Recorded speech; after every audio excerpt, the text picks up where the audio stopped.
Good morning. Welcome back to Rustic Mom Adventures. We are going to make some broccoli soup today.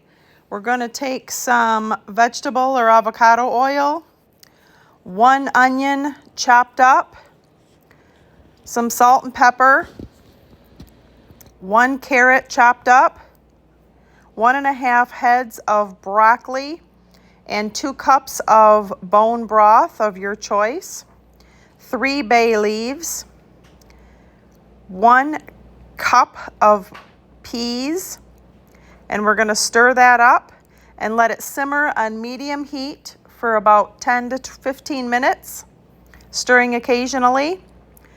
We're going to remove the bay leaves after that 15 minutes, and then we're going to pulverize all of this. You can use a blender or a handheld mixer, whatever you prefer. I used a handheld mixer.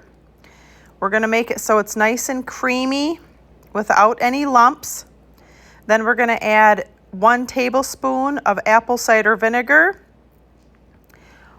approximately 1 cup of plain Greek yogurt, some parsley flakes, and then I'm going to top it with some croutons.